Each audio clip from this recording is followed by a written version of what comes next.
Viajar, viajar, perder países, ser outro constantemente. Por a alma não ter raízes de viver, de ver somente. Não pertencer nem a mim. Ir em frente, ir a seguir. A ausência de fim e da ânsia de o conseguir. Viajar é assim. Viajar assim é viagem. Mas faço sem ter de meu mais que o sonho da passagem. O resto é só terra e céu.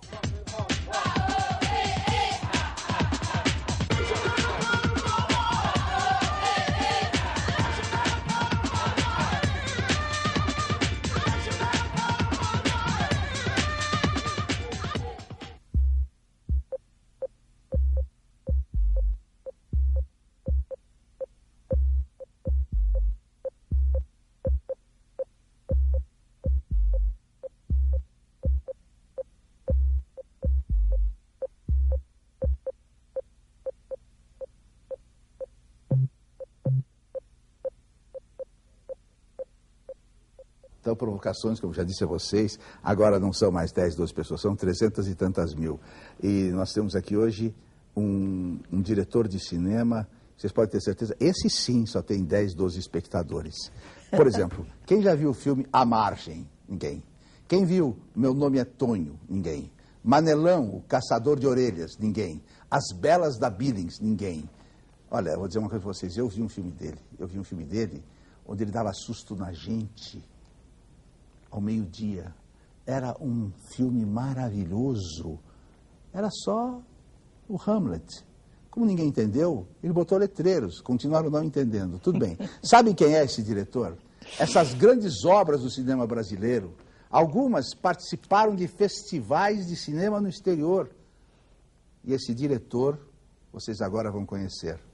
Ele é Oswaldo Candeias, considerado o realizador mais marginal do cinema brasileiro.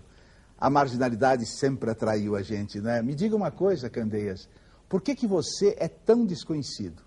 Não, para meu gosto, por exemplo, eu não sou tão desconhecido, né? Tanto que eu estou aqui, tanto que eu estou aqui, né?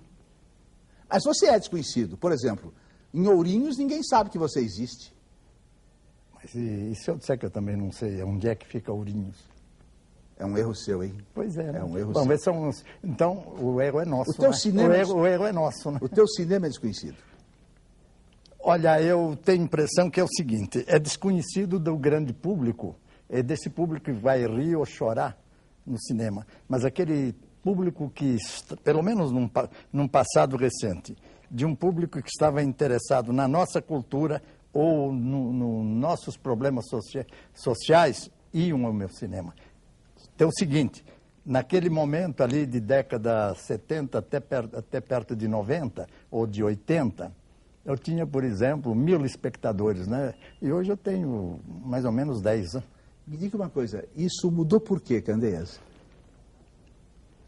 Para dizer a verdade, esse é um problema assim, de sociólogo, não é essa mudança. É que, dada determinadas publicidades e certas dinâmica da própria sociedade, todo mundo acha que o Brasil está lá em cima, quando se fala em globalização, né? Então se pensa que acabaram as favelas, os justiceiros, né? Os cortiços e vai daí afora. E que a pobreza deixou de ser 2/3, né? No caso do Brasil, né? Eu acho que é isso. Mas é um tipo de publicidade, né? Possivelmente os políticos estejam muito envolvidos nisto e os interessados nisto que deve ser o dono do capital. Isso é maravilhoso, Candeias. Você costuma dizer que o cinema é uma coisa muito séria, cara, para que se faça dele somente um espetáculo. Dá essa explicação, por exemplo, explica essa ideia para o crítico do jornal O Estado de Santa Catarina, que ele acha que ainda não se aprendeu a fazer cinema fora dos Estados Unidos. Eu tenho a impressão que é cabeça feita, né? Como o Massacre é de cinema americano, quer dizer, hoje nós fazemos aqui no Brasil 5 filmes por ano e se importam uns 300, né? Creio, não estou bem certo da estatística. Então, essas pessoas que não têm grande curiosidade ou preocupações com um determinado tipo de estatística, pensa que este cinema é bom, porque a cabeça dele está feita. Como a Europa hoje França, a Itália, pelo menos esses dois países que tinham 70% do espaço para o cinema delas, hoje tem 35 e 20, 30 e 35. Isto graças ao cinema americano. Eu não estou falando mal do americano, eu não gosto dele, mas é que o desgraçado é inteligente mesmo, né? E está cuidando dele, né? Então, o cinema também dele é responsável em pelo menos 40% do processo de colonização econômica e cultural dos Estados Unidos. E ninguém presta atenção nisso, sabe? Isso é uma coisa absolutamente óbvia. É um negócio... É óbvio, as pessoas deviam atuar sobre isso e não atuam. Não, e ninguém percebe essas coisas, eu não sei bem porquê. Agora, eu, por alguma razão, tive que raciocinar em cima de tudo isto para fazer um tipo de cinema e que teria que ser um cinema de custo muito baixo, não é?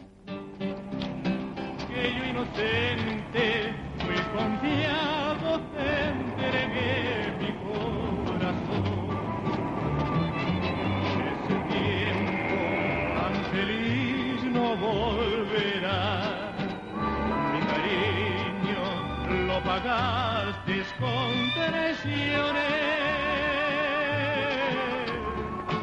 me has dejado solo crueles decepciones. O mais maravilhoso de Provocações é que as pessoas me encontram na rua e dizem, sabe aquele programa, ninguém sabe que o nome é Provocações. Aquele lá que você fica falando, mete o pau, as pessoas metem o pau. Não, aqui não é de meter o pau. Aqui é da gente falar o que as pessoas gostariam de falar, ter a liberdade de falar o que quiserem.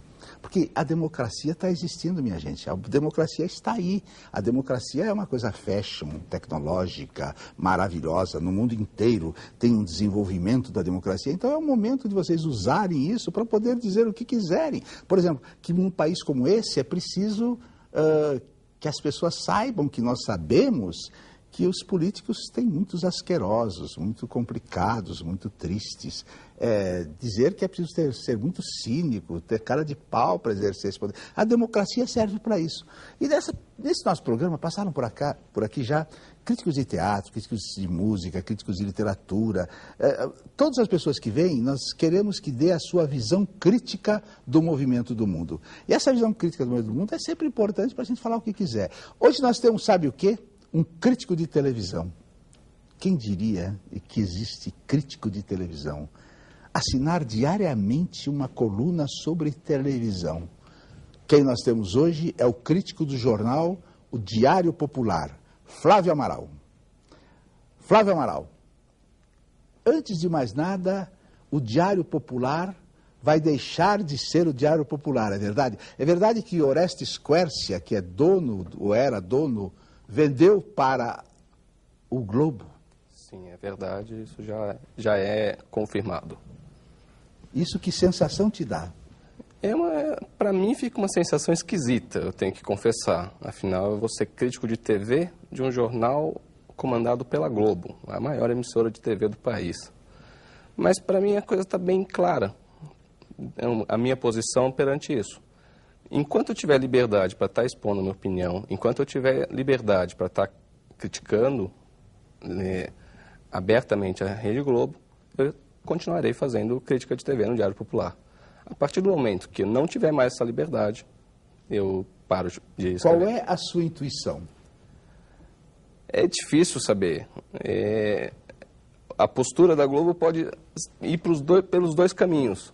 Pode ser uma postura dar liberdade para provar que o jornal tem independência, ou pode ser uma postura corporativa, de impedir a crítica, porque o interesse da Globo está acima de qualquer coisa. Flávio, isso não é romântico da sua parte? Pode ser romântico, mas, como eu falei, para mim também claro, no momento que eu não tiver liberdade, no momento que eu não tiver autonomia, eu procuro outro lugar ou Você, por exemplo, vê no Globo. No Globo tem crítico de teatro? Oi? De televisão? No Globo? Tem televisão? Tem crítica? Crítica exatamente não, mas há algumas... A única crítica de televisão no Brasil diária é a sua? No Brasil eu não sei dizer, não conheço todos os jornais. Aqui em São Paulo? Mas aqui em São Paulo, diariamente sim. Uhum. Seguinte, dizem que crítico de alguma coisa, em geral, quem tentou outra coisa e não deu certo. É verdade? É o seu caso? Não, eu nunca tentei trabalhar na televisão. Eu, por sinal, já comecei no jornalismo como crítico de TV. a vida continua, a vida boa, relativamente boa, com saúde, só não tem dinheiro, que é o modo brasileiro. Ainda bem que não sou eu, são todos brasileiros, né? Algumas pessoas acham que você é um artista instintivo, espontâneo. Outros acham que você, apesar de ter sido muitos anos chofer de caminhão, você é um pensador dogmático, um pesquisador, um intelectual do cinema. Afinal, Candeias, quem é você? Eu ainda não me preocupei muito em saber quem sou eu, porque, afinal de contas, não levaria a nada. Eu acho que o importante é saber o que as pessoas acham de mim, ou do meu cinema, ou daquilo que eu faço, não é? Porque isto é que vai prevalecer. Porque se eu achar que eu sou bom, só eu vou achar, né? Agora, como eu digo para um bocado de gente que faz filme por aí, se você gosta do seu filme, só você está mal, né? As outras pessoas é que têm que gostar do teu filme, né? Então, é o problema do meu caso. Agora, eu tenho todo esse tipo de curiosidade, né? E desassossego, né? Com o problema cultural, com o problema psicológico das pessoas, com a criminalidade, com um bocado de coisas. E depois que eu resolvi fazer meus filmes, eu vou reparar com esse negócio de filme, né? Essa coisa se acentuou mais, leio muito, né? E resolvi fazer o cinema chamado regionalista, que todo mundo diz que hoje, com a globalização, é a grande estupidez, né? E se você perguntar à empregada doméstica se ela está satisfeita, é a pessoa mais humilde desse país, se está satisfeita com a política brasileira, vai dizer que não. Agora, se você perguntar isso na Inglaterra, também não. Você vai perguntar na Alemanha, também não. Você pergunta em qualquer parte do mundo, ninguém está satisfeito com os governantes do mundo atual.